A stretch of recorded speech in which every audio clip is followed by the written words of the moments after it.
Done this by now. Maybe I wonder how many copycats there are out there.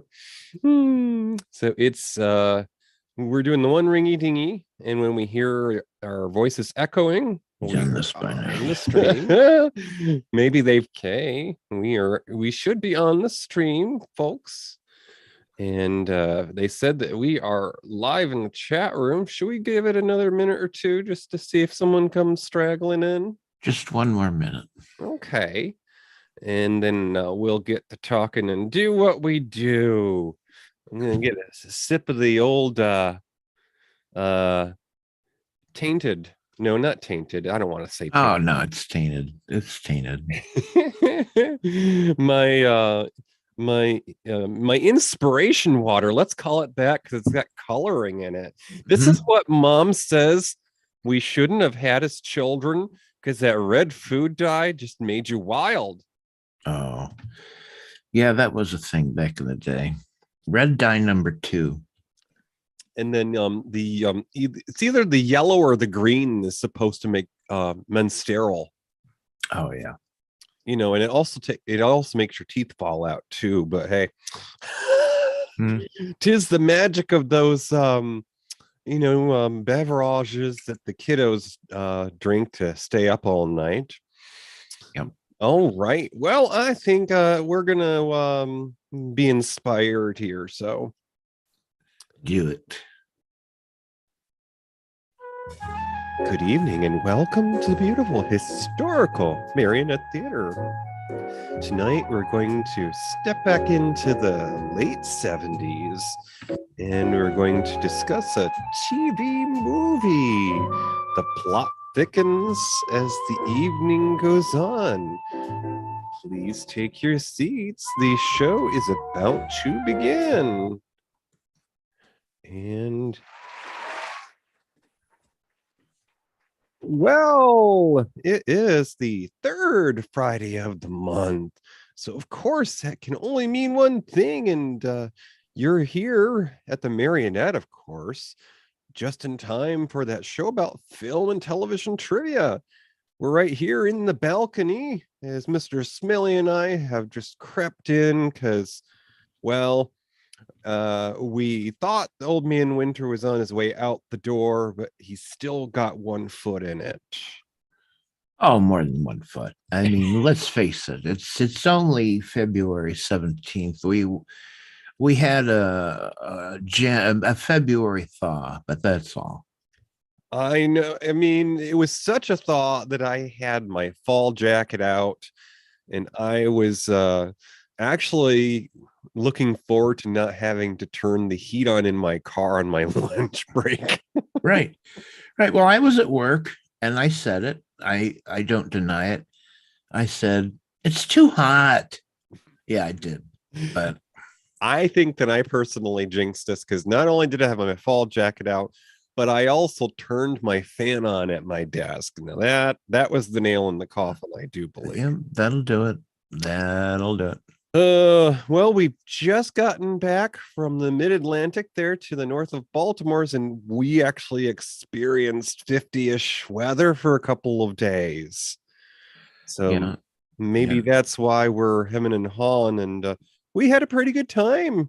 Did you enjoy your salt toppy? I sure did. I've got to see that handsome Wilson Cruz from that their new Star Trek shoe, and that was worth the price of admission. Mm-hmm. And yeah, it was a good time. Yeah, and they had some voice actors there. Billy West, who's in a lot of voices, including some of the characters on Futurama. And to add to the mix, to keep things current, we had the young lady Riley Alizraki, who she plays the voice of the rock monster that's on Star Trek Prodigy. That's that new animated show that Kate Mulgrew is on. Mm-hmm. She's the hologram Janeway, and she's teaching the strangers how not to wreck the ship. Right. Billy West for me always it's a Ren and Stimpy. That's as far as I'm concerned. He did both voices, and you can't beat Ren and Stimpy. And of course, we also ran into our favorite dragon cosplay hostess, Demand Martini. And well, just like any morning show, we try to fill the dressing room with treats and whatnot. So we're working on a comeback. She'll be coming to our shore hopefully in the next few months once Hmm. her schedule frees up. So certainly something to look forward to. Yeah, and we had along for a company our own Tommy Hash Browns in the chat room. He was along Yeah. with us, and he did some cosplay, some really cool cosplay. He had a great costume that he made himself, all by his lonesome, and all of a sudden I can't remember what that kind of alien is called with the antennae and he's blue. What? Oh, he was an Andorian. Andorian. And Yes. Toppy, he actually not only entered the costuming contest, but he also won an award for best original costume. Yeah. So congratulations to Tommy. And that was a lot of fun. So we don't really have a trailer for tonight, do we? We don't really. It's the 70s. Did There's some. did you find the little thing? I forgot to tell you. Maybe you Mhm. can find it now. I put a little thing in Dropbox, Uh-huh. and it's just like a TV promotion. It's better. Oh, It's better than nothing. Did I? okay. You Well, see it? let me take a quick gander here because back then this was before home video, folks. If you didn't catch the things that hit the silver screen when they were in the theaters, Yeah. who knew when you were going to catch it? But this is one of those shows that you would have caught. Actually, it was on a Saturday night. So let's see here. I'm looking for it, sir. Where would it be? Oh, did I not put it in there? We can pretend that it is All just right. hidden Never and mind. oh well, okay.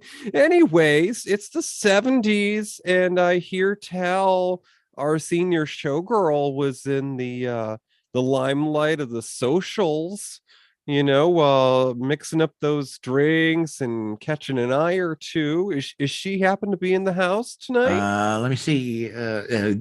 Gertie. Yeah, yeah, I'm here. Jesus, where'd you think I'd be? Hi. Hi, everybody. Hey, I hear that you had a thing for our leading man in this, Mr. Hal Holbrook, Mr. Handsome Holbrook. Is that true? Well, of course, you know, who the hell was he married to? That slut. What was her what was her name? What was it? Adrian Barbeau? No. Oh no. No, it wasn't. Think of it like the paper cup. What was it called? Those little No, paper those cups? those that women series with the ladies. Dixie. Dixie Cup. Just yeah, she was married to that Dixie Cup whore. Anyways, no, I didn't like her. Anyways, no, it's fine. Do you want me to do the open? Well, if you could get downstairs without tripping on your stilettos, a Yeah, sure fine. thing. Okay. Uh, I'll be right there. Bye. Okay. There she goes.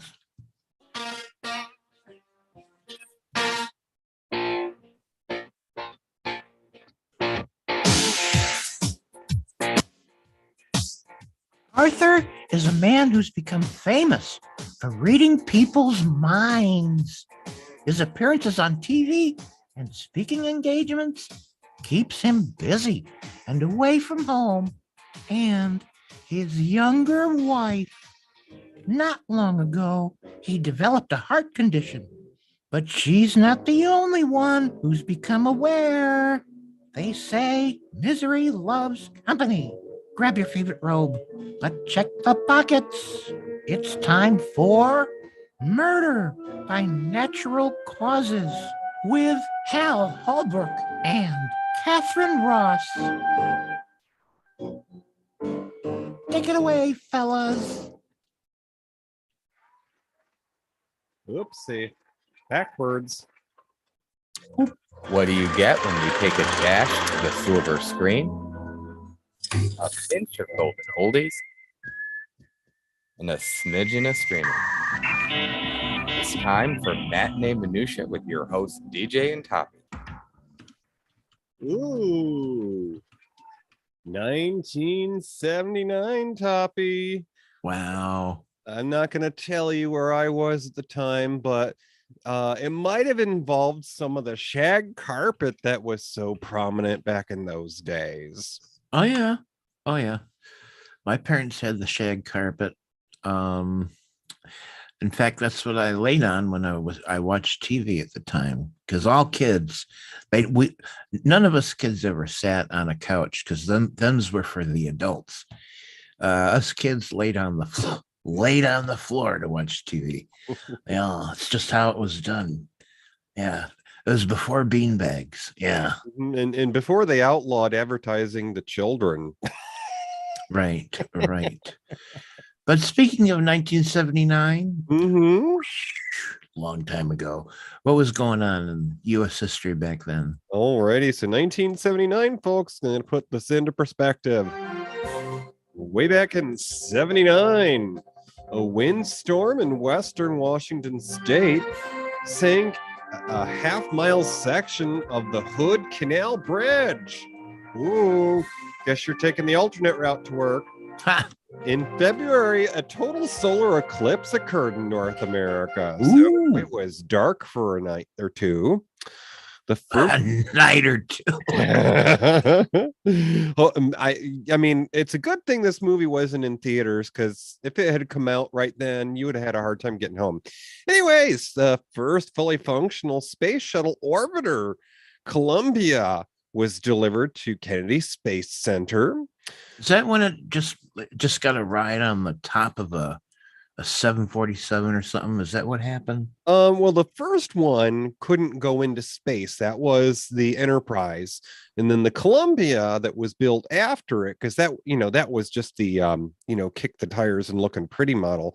The Columbia was a little more functional. And of course, before the space shuttle program was over, we lost the Columbia. But yeah, that was actually only the second space shuttle built, I do believe. No. I mean, like that's how they got it from wherever. I don't know. They put it on a big plane and transported it somewhere. It was you could see the shuttle was sitting on top of like a 747 or something. Anyways, what else is happening? All right. So in 79, the San Francisco riot after the verdict of Harvey Milk and George Moscone's assassination. So this was the mayor of San Francisco. He was murdered, and that was in 79. McDonald's introduced, because they needed a positive thing. They introduced the Happy Meal that year. And it's still going. Mm-hmm. And I should hope that these days you don't say if you've got a boy's toy or a girl's toy, because girls need to learn how to change a tire too. I mean, I probably couldn't help you, and I wasn't born female presenting. Anyways, Susan B. Anthony coin was introduced in 79. That was a woman who achieved some accomplishments for women's voting rights there. Was it a dollar coin? Is that what it was? Think so. Yes, it was one of the it was one of the first dollar coins. Yeah. Okay. Michael Jackson in 79 released his first album, which is called Off the Wall. And back in 70s money, that brought in 7 million. Wow. And President Carter established the Department of Education for the first time in 79. And then lastly, but certainly not least, Star Trek, the motion picture, a long time in the making, finally premiered. And the opening was held at the Smithsonian, don't you know? That must have been a first. I believe so. Yeah. So we had some celebrities that were voiced that year. That includes Jennifer Love Hewitt. What includes Adam Levine, Nora Jones, Keisha Knight Pulliam. She was that little goyle on Rudy. Claire Danes, Kate Hudson, Rosario Dawson, and Chris Pratt. And Pink, the singer musician Pink. All those peeps were born in 79. All righty, so Tommy, this is a TV movie. It's sort of the sweet spot here at Matinee Minutia because we often talk about film and we often talk about television, but every once in a while we get the perfect middle ground, and that would be this Murder by Natural Causes. Now, this aired on Saturday because, people didn't have they didn't go out to bars or anything back then. People didn't have lives back then. Oh, That's what you were about to say. well, let me rewind that. Actually, back then, people used to plan their lives around the boob tube because we didn't have home video. You couldn't record your favorite programs, and you certainly didn't have a DVR. That was a lot later. But people used to plan their time around the TV, and it was right around then that you had these shows like All in the Family that everybody talked about on Monday at work. So this was a TV movie that aired on Saturday, and it was it was timed to be around Valentine's Day. It came out on February 17th in 79. It aired at 9 p.m. So the kiddos should have been tucked into bed by then. And it was on CBS. And of course, it goes without saying that that's also the home of Designing Women in the 80s. Had something to do with Hale Holbrook, possibly. But if you were up and around back then when this came out, something else you could have been watching if you missed Murder by Natural Causes that night, you could have been seeing on ABC one of the long-running show episodes of The Love Boat, or because this was TV movie, it was more than an hour. Also in that time slot from the 9 to 10 time would have been Fantasy Island over there on ABC. And then over on NBC, because there were only 3 networks back then, folks, you could have been watching BJ and the Bear. It was a show about a truck driver whose companion was a primate. He was an ape or an orangutan. I forget which. I can't remember. Yeah, it was basically like a TV version of that Clint Eastwood movie. Oh, yes. Any Which Way But Loose with Ruth Gordon. Ruth Gordon. Everything comes back to Ruth Gordon or Star Trek. Oh, yes. That. Why wasn't Ruth Gordon ever on Star Trek? I think I don't know if she might have been an extra on the original series. Okay, maybe. Anyways, so the other thing that was on NBC, the Peacock, besides BJ and the Bear, was a series called A Man Called Sloan. Now, here, Toppy, is where we get some Star Trek, because there was a character introduced in Star Trek Deep Space Nine when they decided there was going to be a super secret underground intelligence agency called Section 31. And one of the kingpins in Section 31 was a man named Sloan. So A Man Called Sloan in 79, and it was a show about a secret agent. Coincidence or tribute? All right. Well, we do got a director for this here TV movie. His name's Robert Day. He passed away in 2017. He was an English film director. Started off in the movies. And between 56 and 1991, he directed about 40 movies. He was born in Sheen, England. And he's one of these guys, this is how it was back in the day. You could start your way up from Clapper Boy. Now, that was the kid. Well, I don't know if they were really boys, but that was the guy or lady, probably not. It was probably, who clapped that little clapper thing at the beginning so that the editor would know what the hell clip he was editing. And he moved from clapper boy to camera operator, and then on to cinematographer. And that's just how things happened. You kind of apprenticed in these areas, and you learned as you went from somebody else. And so lo and behold, he finally began directing. in the mid 1950s. His first movie was The Green Man in 1956. It had good reviews. And this was his starting point, and he went on to be one of the industry's busiest directors. He did several Tarzan movies. He relocated to Hollywood in the 60s. And then from then on, you mostly would have seen him on TV, on series episodes and for made for television movies like the one we're doing tonight. And every once in a while, he'd appear in his own productions. He did that in The Haunted Strangler in 1958, in Two-Way Stretch in 1960, and in a TV miniseries, Peter and Paul in 1981. He just appeared as a character. And in the 70s, 80s, you would have found him directing episodes of shows like Barnaby Jones, The FBI, Dallas, Walt Disney's Wonderful World of Color, which is what it was called at one point when they were trying to sell color TVs. And of course, Matlock. So just a good working director, Robert Day, director of our movie tonight. Okay. So yeah, there's a boatload of talent that goes into any movie or TV show, and Murder by Natural Causes is no exception to that. As you just heard Toby say, the magician of this film, Mr. Robert Frederick Day. Now, we don't usually have a chance to dive right in this soon, but these TV movies, they're harder to come by, and so we will stir the soup pot with what we've got here.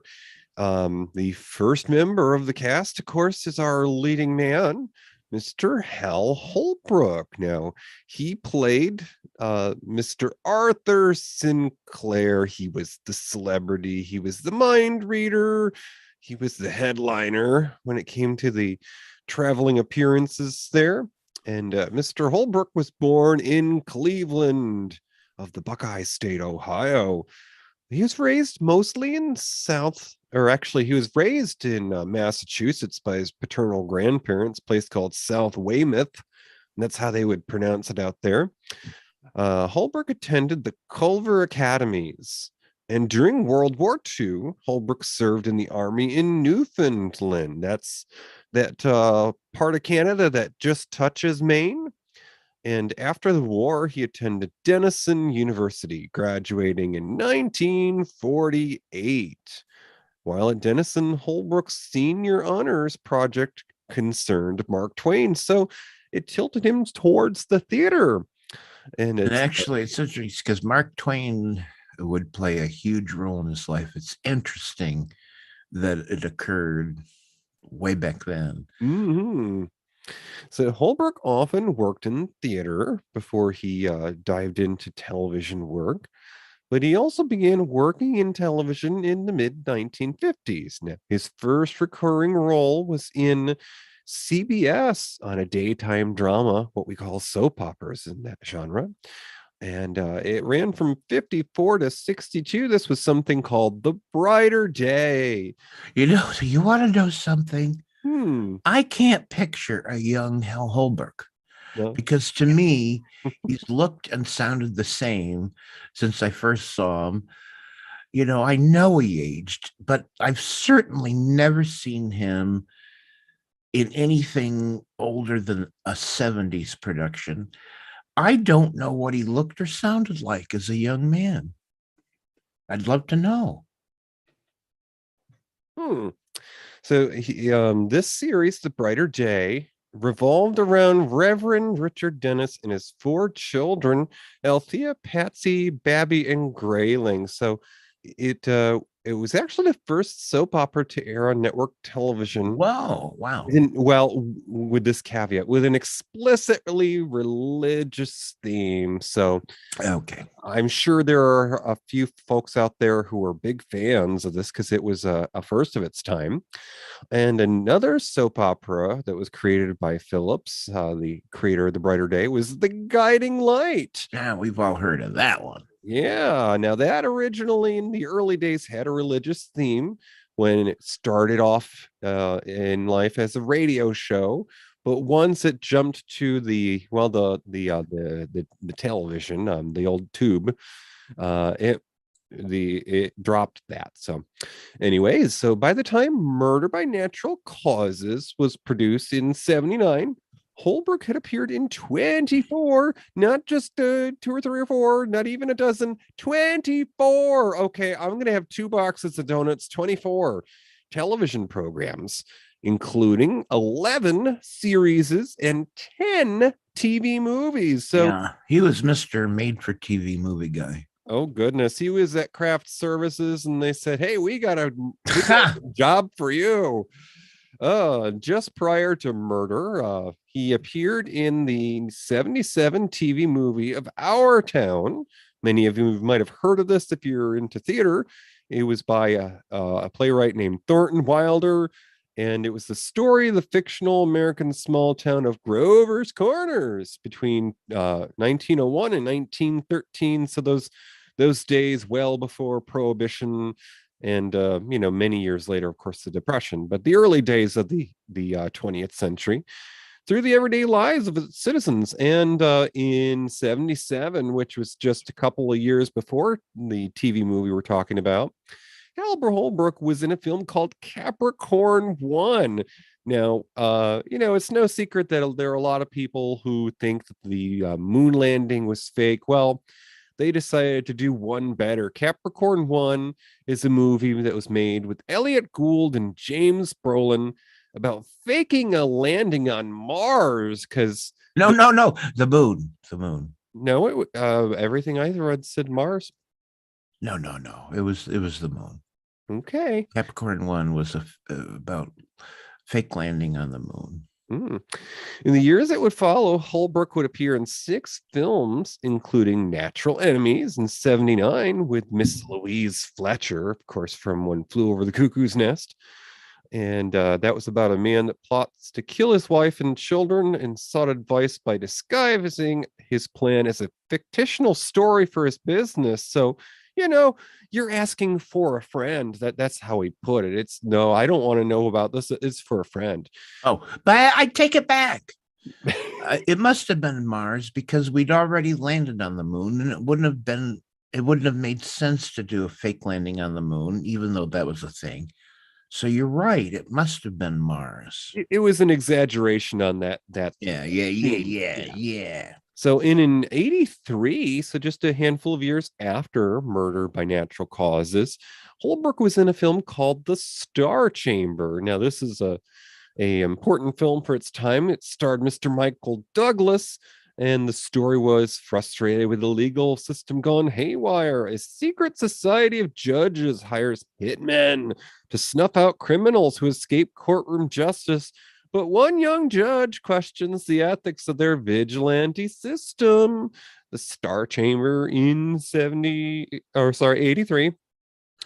And then just continuing on here, before Hal Holbrook's passing in 2021, this gentleman lived to the ripe age of 96.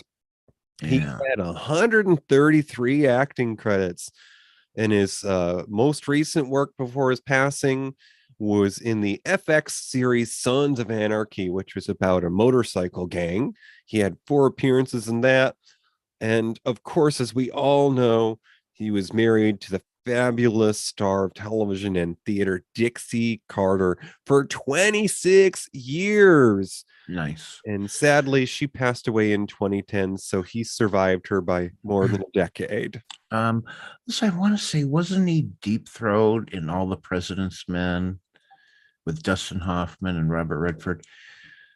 I think maybe. Quite possibly. Of course, the project he loved, Hal Holbrook, and he dedicated, I don't know, untold hours to, was his one-man stage play that was about Mark Twain. And he would appear on stage as Mark Twain, and he would tell stories in his voice. And, everyone agreed it was sensational and just caught the essence of Mark Twain to a T, and that's probably the major thing he'll always be remembered for is his portrayal of Mark Twain. And just to follow up on that, in more recent years, that I forget that baton was passed on to actor Val Kilmer, who sadly lost his voice to cancer. But before he lost his voice, he was actually performing as Mark Twain and was going to be making a movie about that. But hey, Toppy, a little bit of trivia on the subject of Mark Twain. Did you know that was a nickname? Well, I know his real name. Is that what you mean? Well, okay, so what I'm getting at is that Mark Twain is not the legal name of the man who traveled and used that name. The legal name of the man who went by Mark Twain was actually Samuel Gompers. Mark Twain was a nickname that he picked up in his youth because it was actually a term that was used in the steamboat. I swear I've never heard that last name. I thought it was Clemens. Oh, you know what? I'm sorry. It is Clemens. I apologize. Oh, okay. Because of course, also my mother is an alumni of Elmira College, and they actually have a study that is dedicated in Samuel Clemens's name because he would often visit that part of state, and he had a residence there. That's right. And what was one of the best episodes of Star Trek: The Next Generation? Yes, it was one involving Mark Twain, a two-parter. Anyways, and Whoopi Goldberg, because that's when Captain Picard first met her, was when he went to the past. Anyways, all right. Sure. So, this is that part of the program where we just take a moment and we step out here into the lobby because Gertie is serving up some 70s treats. She's probably got the blender going. You never know. Yeah, I do. Ooh, mix it up, lady. Okay, so for your listening enjoyment, we're going to have a little snippet here. And this is an interview with a late night television show of 70s fame. Mr. Dick Cavett, and he's interviewing Hal Holbrook just a handful of years before tonight's movie. So have a little listen. This is going to be about 3 minutes. My first guest is a man that I guess when I saw him do his Mark Twain evening on television, I thought it was the best thing I'd ever seen. And when you do something like that, there's a danger that people will not want you to do anything else but something you do that brilliantly. But Hal Holbrook has proved that he does so many things brilliantly as an actor that it's embarrassing probably for him to be standing backstage hearing this and reading it all the time. He recently was praised to the skies by John Simon, who, as you know, is a pushover, a critic. But anyway, he's currently in a play called Lake of the Woods, and it's always a treat to see him. Will you welcome, please, a fine actor and probably a fine gentleman, I don't know, Hal Holbrook.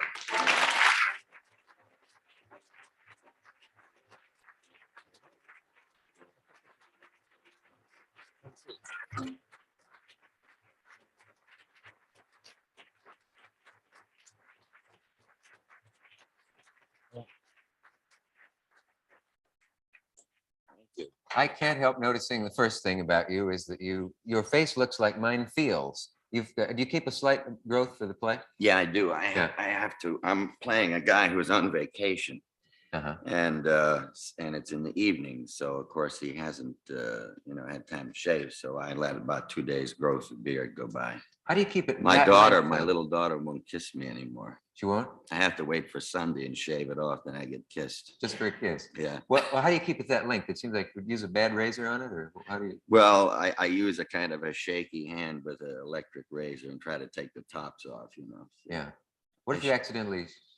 Can't they put that on with makeup? Or? Well, they can, but it's complicated, and I perspire so badly in this show that it'll all run off on the sand. I work on the sand in this show. It's just a great, huge stage full of sand.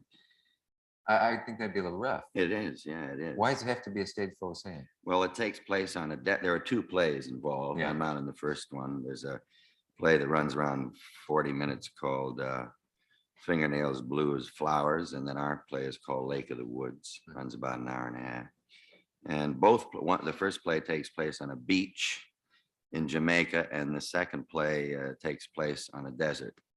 And what are the problems of working in sand? Well, you don't think about it. The first time we rehearsed on the sand, first it was much easier to take the falls. I get knocked down or fall down in this play a lot, and I bruise myself all over. But in the sand, of course, that's easier.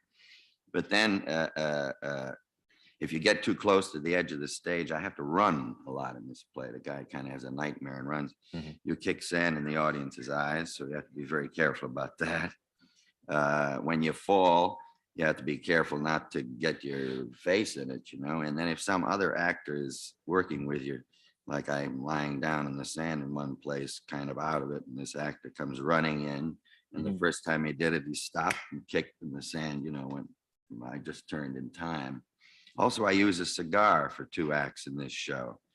And I have gotten the end of the cigar in the sand and then had to put it back in my mouth. But you don't do that again if you can help it. Have you ever gotten into a really bad thing on the stage like that, where something, one of those actor's nightmare situations where something was just awful? Yeah, I remember once when I was doing Mark Twain, when I was first starting out playing high schools, I was in a town in Oklahoma. And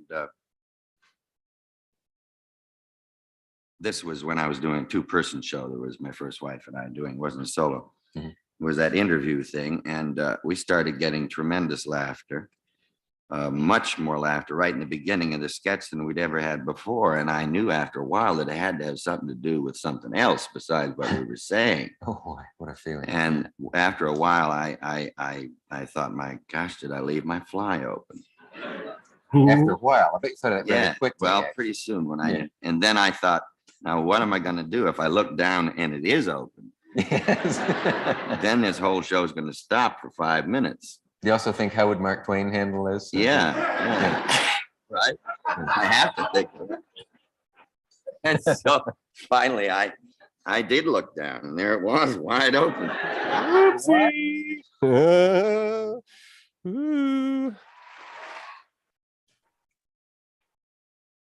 Oh, yes. So that was the 70s, Mr.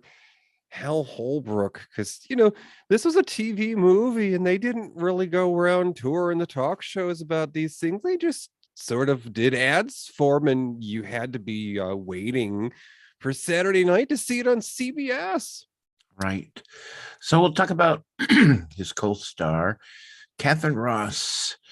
Interesting actress. She kind of had a short heyday in the late 60s through the mid 70s or so. And then whether by choice or whatever, she aged out. I don't know. She just appeared less and less.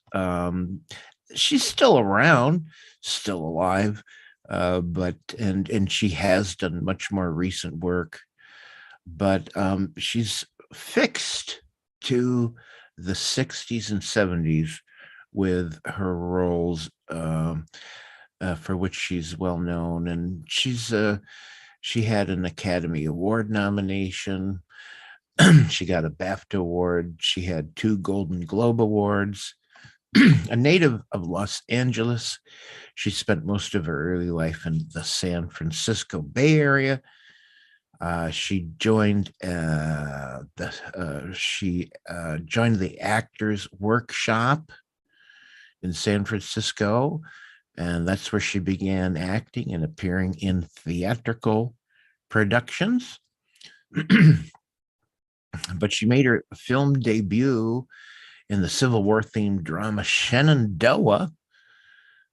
I'd like to know. I don't think Shenandoah in 1965 was a musical. It became a musical, I think, on Broadway. And my God, if you were around watching TV, I don't know when, mid 70s or just before, the commercials were littered with advertisements for that musical. I swear to God, every other commercial was persuading you to go to New York City and watch that commercial. I don't know. It's just a memory I have. She was in The Singing Nun in 1966. And then in Games in 1967. That was a thriller co-starring James Caan and Simone Signore. Anyways, she that's the actress that was in the Cat People all those years back. Now, this actress, Simone Signore, was actually a key in Ross landing her breakout role because Simone Signore recommended Ross to Mike Nichols, who was the director of 1967's The Graduate. Oh, Well, The Graduate blew everyone out of the water. would you like me to seduce you? Is that what you're trying to tell me? Exactly. And it was new Hollywood. It was innovative. It was different. Nobody'd seen everything like it. And Catherine Ross was a part of that whole big deal. And she got lots of critical acclaim, including that Academy Award nomination and the BAFTA. And she was the Golden Globe winner for the new star of the year. She went on to co-star with John Wayne in Hellfighters in 68. And she appeared in another biggie, a huge one, Butch Cassidy and the Sundance Kid with Paul Newman and Robert Redford. And she also appeared in Tell Them Willie Boy Is Here. And she won, that's where she won the BAFTA award. So, okay, now okay, this is just me. But here's the roles that I worship her for. Here we go. All right. She appeared in the horror film The Stepford Wives in 1975. Yay, she appeared in The Swarm in 1978. She appeared in the supernatural horror film The Legacy in 78 also. And she was in the science fiction film The Final Countdown. And I'm sorry, I don't care what she appeared in, even if it was that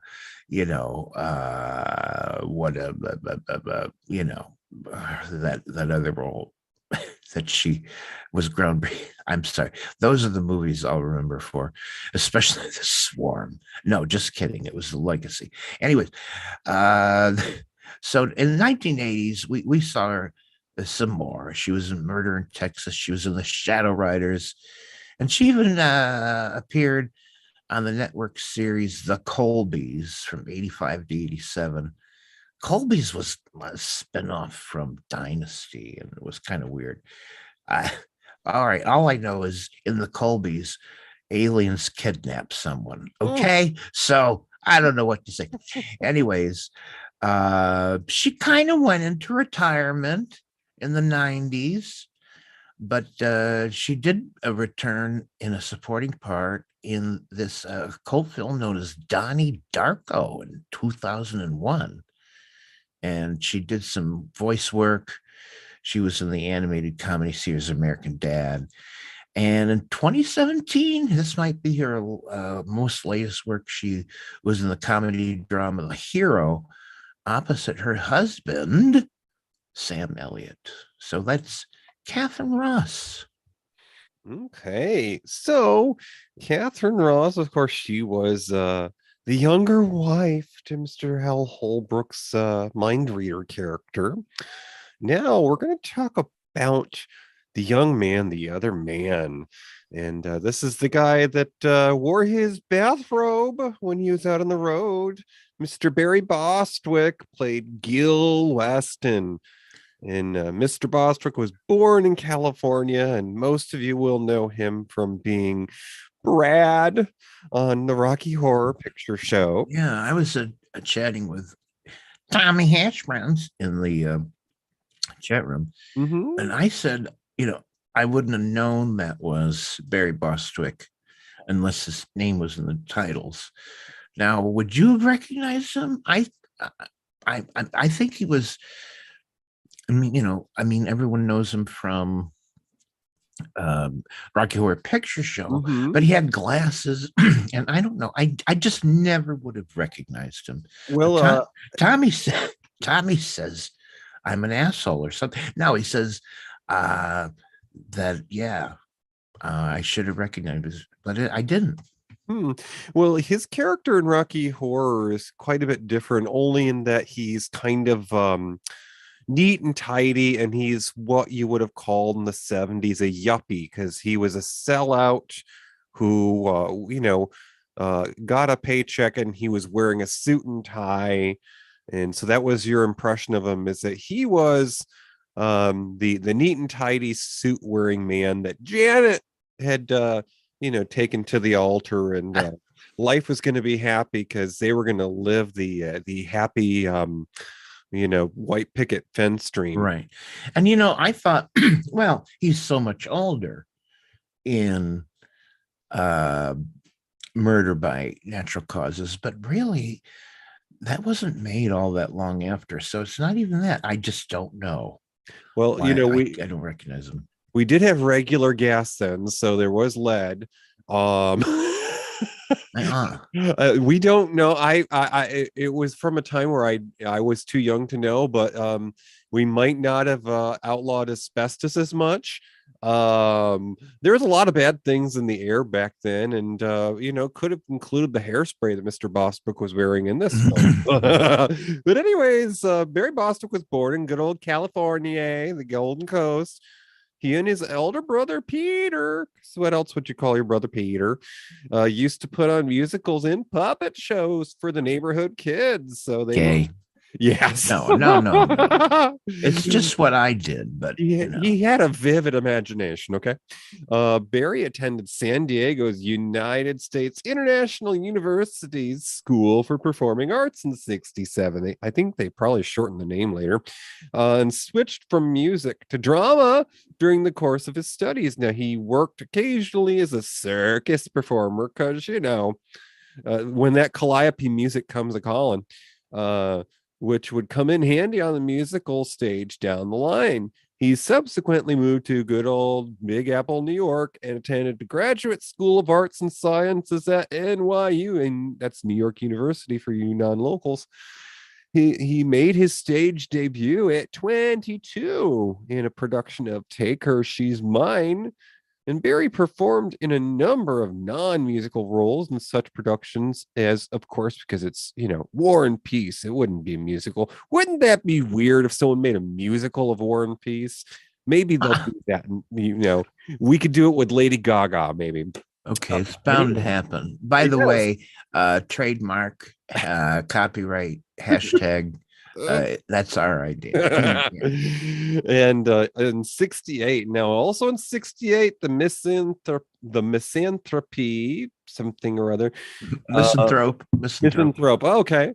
And he made his Broadway debut in 1969 in Cock-a-Doodle Dandy. Well, sure he did. Yeah. It sounds a little racy, if you ask me, which ran in tandem with Hamlet, in which he was featured as Osric. And it was his portrayal of the swaggering leather jacket wearing 50s bad boy who knew he originated the role, Danny Zuko, in the 1972 Broadway high school musical Smash Grease. And that put Barry prominently and permanently on the marquee signs. He originated the role. He was nominated for a Tony, but lost out that year to the older generations. And if I'm not mistaken, he might have started on radio, Phil Silvers. And funny thing happened on the way to the Forum. Yeah, that was a big deal. Yeah, Phil Silvers went way back. So finishing up with Mr. Bostwick, he began acting in the early mid-70s. Breakout role was in the Rocky Horror Picture Show. Of course, if you've been living under a rock, that starred Tim Curry and Susan Sarandon. And The Map just 4 years before Murder by Natural Causes. This was his 5th television role. And in the year just before this TV movie, he appeared in Movie in 78 with George C. Scott in Red Buttons. Red Buttons.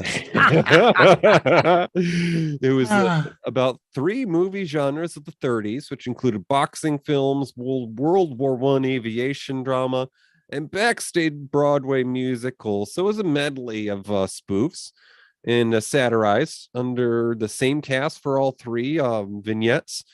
And it was directed by Mr. Stanley Donen. Now, Mr. Stanley Donen is important for a few things, including Singing in the Rain with Mr. Gene Kelly and Debbie Reynolds back in 52. And then a decade later, with Audrey Hepburn and Gregory Peck, Stanley Donen and Charade, another film we've discussed right here on the good old Matinee Minutia.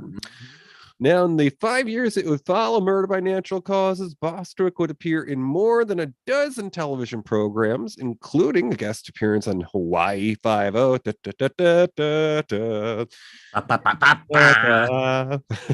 And a short. Yes. And then he was in a short, and I do mean short-lived, series in 81, a TV series based on the movie of the same name, Foul Play. Boy, have I forgotten about that one. Oh, he probably wants you to too. Deborah Raffin was in that, and more recently he appeared in a series of viral programs that were made for the pandemic called Viral Vignettes. It was 12 one-act comedies that introduced us to 21 unique characters stuck at home during the pandemic, trying to make sense of the unpredictable situation filled with strangeness and unexpected humor. And that, among other people, included Miss Marion Ross, of course, well known for Happy Days, in one of her last performances. And in 2021, Mr. Barry Bostwick starred in a Netflix original film called Single All the Way. And this was a holiday movie, a Christmas movie with Mr. Michael Urie from Ugly Betty. Wrapping it up to date, Mr. Barry Bostwick has 188 acting credits. Which I never would have guessed, because he's just not prominent in anything. I mean, sure, there was the Rocky Horror Picture Show, but after that, he's there and he's around and he's working. I mean, if you hang out in the green room at QVC, eventually you're going to get a commercial. Now, Tommy just put a poster of Megaforce. I wonder what that was. But Barry Bostwick's in that. These networks. Oh, Persis Kambata. She was the Star Trek. No. Yes, she was the bald beauty there. Now, of course, no. She shaved her head for that role. Yeah, she did. Okay, we cannot leave out Richard Anderson from our movie tonight, Murder by Natural Causes. He plays a key role. And also, Richard Anderson is the subject of my favorite trivia question ever. Who was the actor who played the same character on 2 different television series on 2 different networks? Nobody's ever done that before. Oh, this is a chat room poll, because I can cheat. Right. Well, it's Richard Anderson, because he played Oscar Goldman on The $6 Million Man on ABC, and he played Oscar Goldman on The Bionic Woman on NBC. So there you go. That's my favorite trivia question ever. There you go. You know, I think that I have to credit the Bionic shows for helping me figure myself out, because I knew that the $6 Million Man was something to go after, but I also was jealous of Jamie, her, her sense of fashion and her way with people. But Uh-huh. I think somewhere in between, I'm sure that there are probably some folks out there who probably grew up wishing that they could have an Oscar Goldman as their sugar daddy. Sure, sure. And also, we loved it whenever he called Steve Austin Sport. That was the main thing. Oh He never called Jamie Sport. But, anyways, well, we might take a moment before we get to our recommendations, sir, because this deserves some discussing. Okay, we're used to Richard Dean, or sorry, not Richard Dean Anderson. That's a different person. That was MacGyver.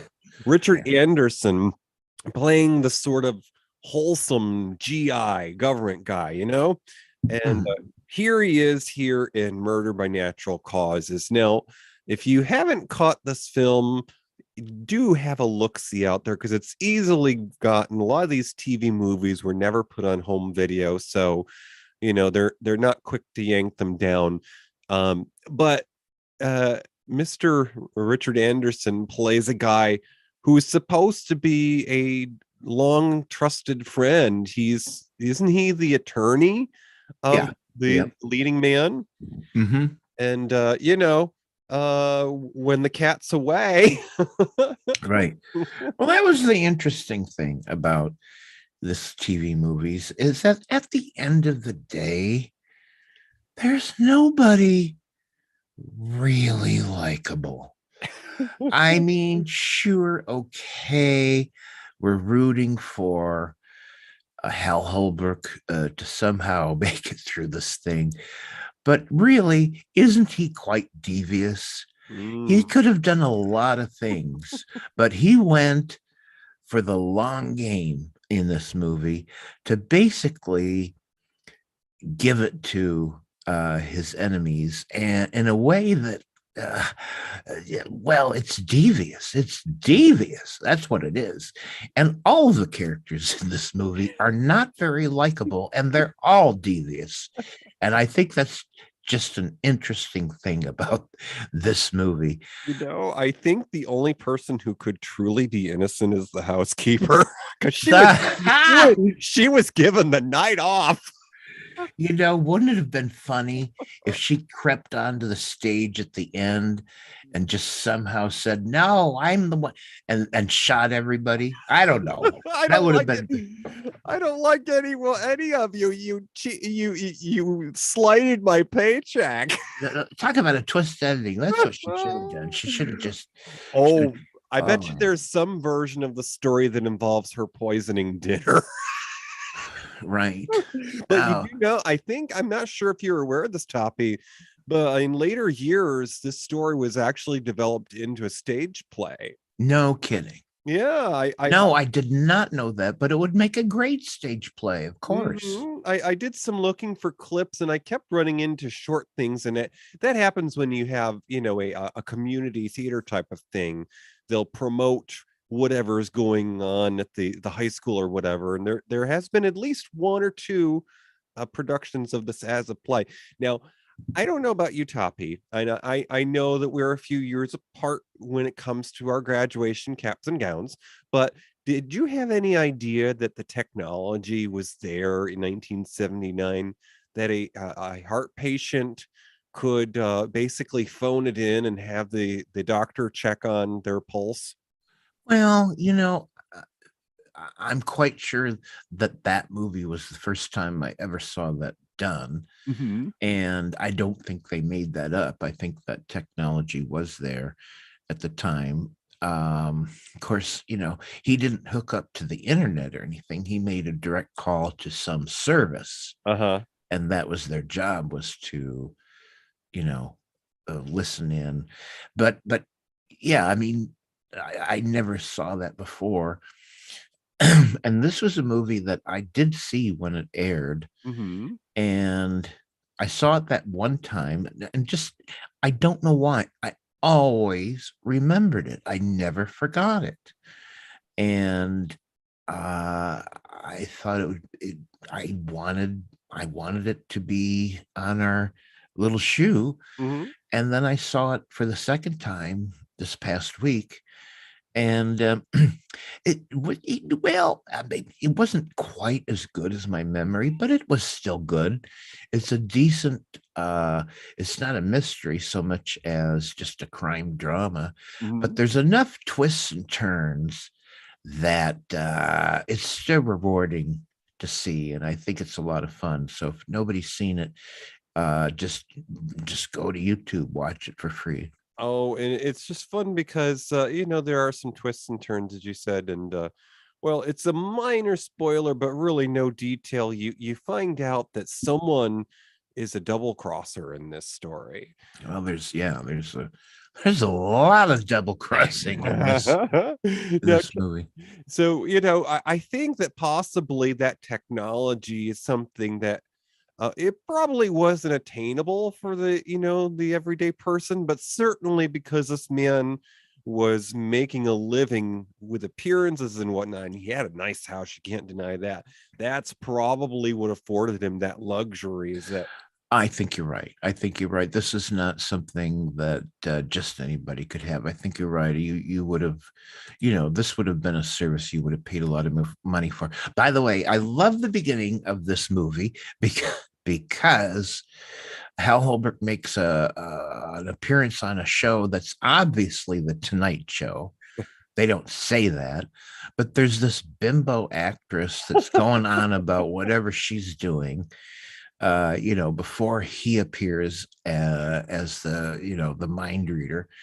And I just love the way they caught the feel of the Tonight Show, because Mhm. it was, I mean, the Tonight Show would do things like that. They would have some actress, and then they would have, like, Uri Geller, I don't know, some mind reader type person on there, and that really did happen. So I love the way they just I just think they really did a good job of capturing the feel of what it might be like to be backstage of the Tonight Show, waiting for your own appearance in the green room or whatever. So I really Mhm. loved that. And before we wrap up here, just one last kind of round of thought on this. I don't know if it maybe is something that they would consider doing if they made a moderner, more modern take on this. But was there any doubt in your mind through the course of the film that this guy actually had a heart condition? Because semi spoiler, he makes it through a few tests of his metal. He's got some physical challenges that he's presented with, and it looks like it has actually put a strain on him, but he recovers. So I don't know. It seems like great lengths to go to if you're just trying to put something over on them.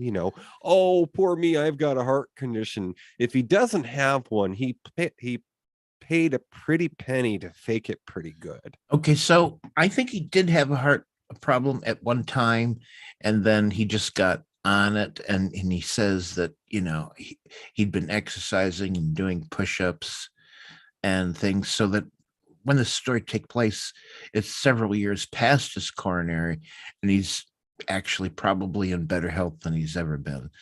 So Mhm. that's how they explain that away. Uh, I I remember I totally bought it. I Uh-huh. totally bought everything that I was being shown, and I thought I thought he was done for because he had another coronary, because it's death by natural causes. That was the whole thing they wanted to do, rather than use bullets or knives or anything. They just wanted him to have a goddamn heart attack. So they went to great lakes to make that happen. And I totally bought it. I totally bought it. And I was totally,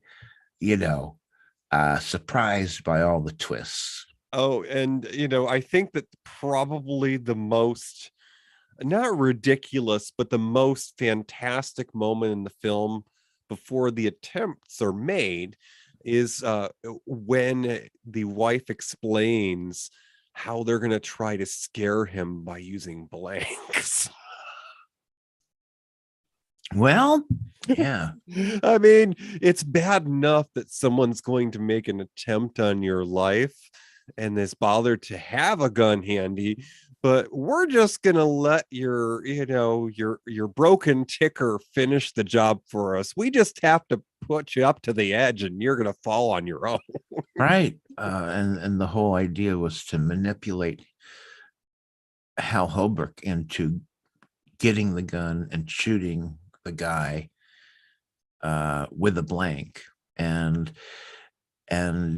they thought that might do it. But if it didn't do it, what if the guy he thought he shot just suddenly appeared in front of him, not dead? And that might give them a real hard time. Anyways, it's a lot of fun, folks. If you haven't seen it, and you give it a shot. You can't beat one of the final scenes. This really is not a spoiler, but basically he says, I think we've spoiled this. oh, you do? I think we've spoiled this.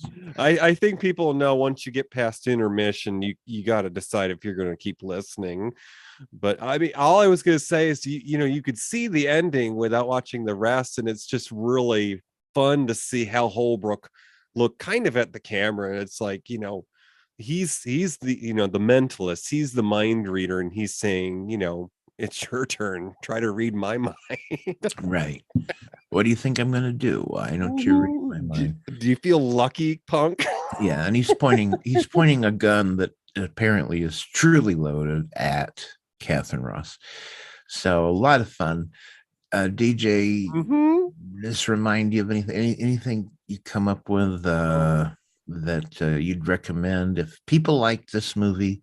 What else might they like? Alrighty, well, you might be interested to know, folks, that this film was actually written by the same folks that wrote many stories with Peter Falk.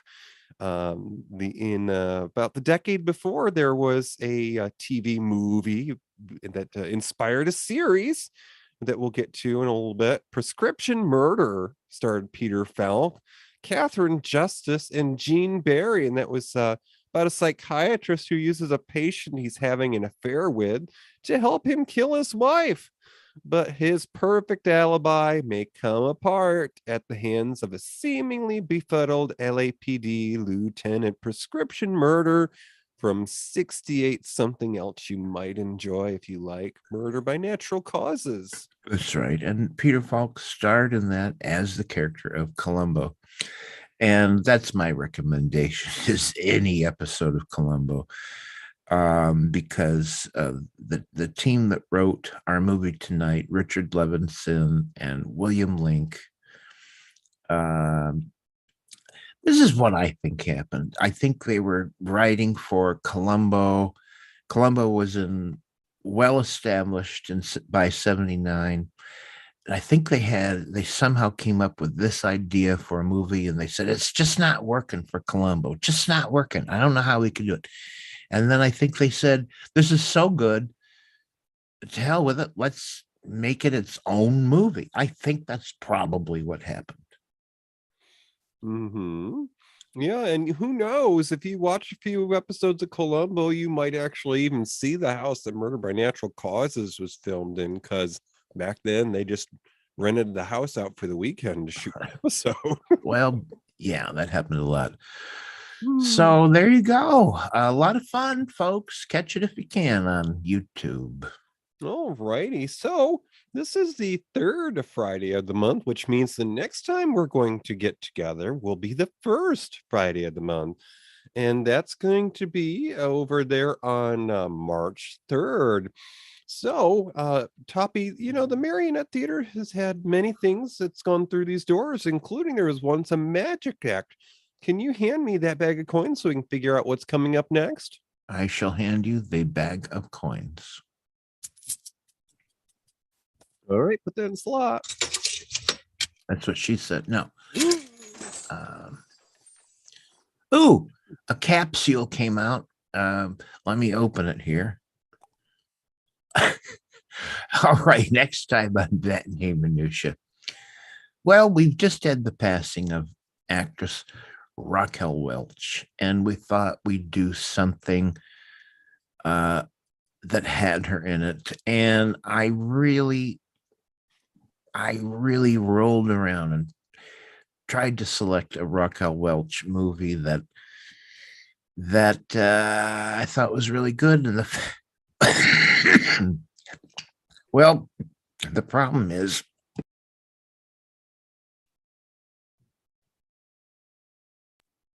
there really isn't a good Raquel Welch movie. I'm sorry. I'm sorry. I'm sorry.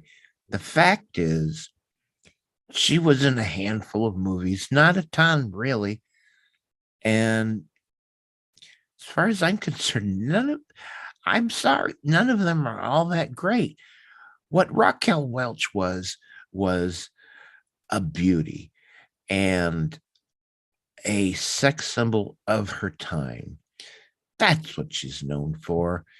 And I think the one movie that I had to pick was the movie that made her famous, 1,000,000 Years BC.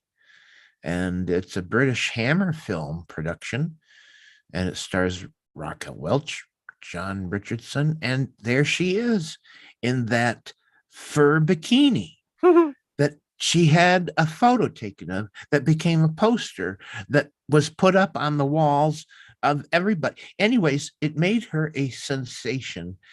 And because of her accent, because of her Italian heritage, she just became this sex pot megastar that really none of her movies ever, I mean, sorry, it wasn't because of her acting. Let's put it that way. So we're going to do 1,000,000 Years BC next time on the Smellcast, and it has some great special effects by legendary special effects stop motion photographer Ray Harryhausen. There you go.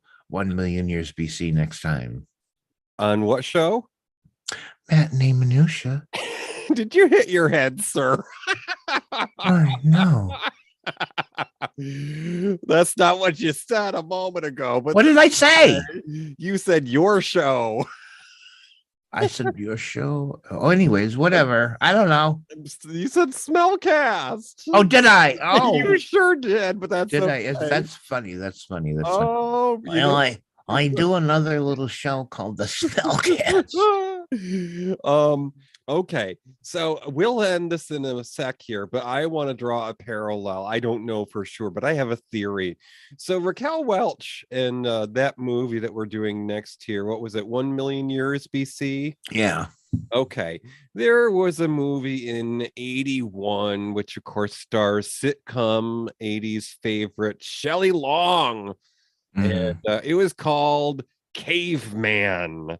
And I want to say that must have been a ripoff of 1,000,000 Years BC, because I'm pretty sure Shelley Long just goes through that movie wearing a bikini, a fur bikini, and it's all about cavemen and dinosaurs coexisting. So yeah, well, I haven't seen that movie, but it sounds like it sounds like it was probably, rip off, tribute, whatever.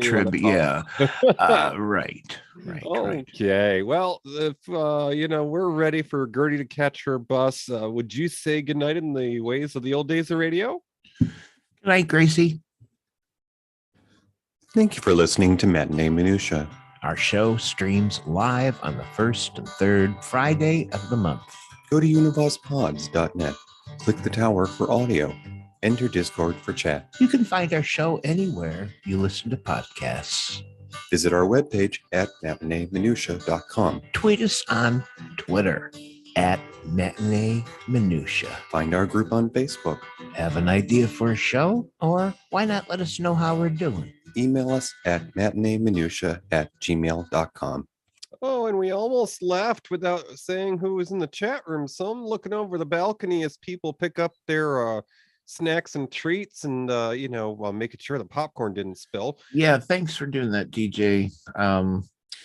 We got the ever mysterious Cronehaven. Your husband Billy is here. We've got Janet from another planet, and our pal Tommy Hash Browns, who is here supporting us each and every time we do a show. Thank you, Tommy. Thank you, everyone, for being here in the chat room.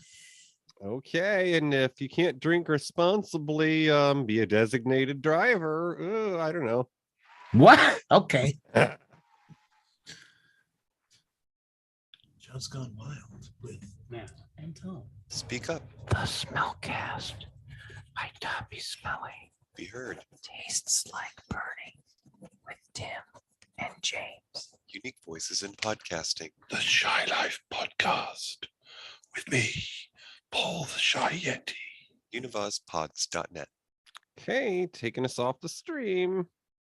Stopping the recording on that side. Now I'm going to take us off of the YouTubies. Let's see.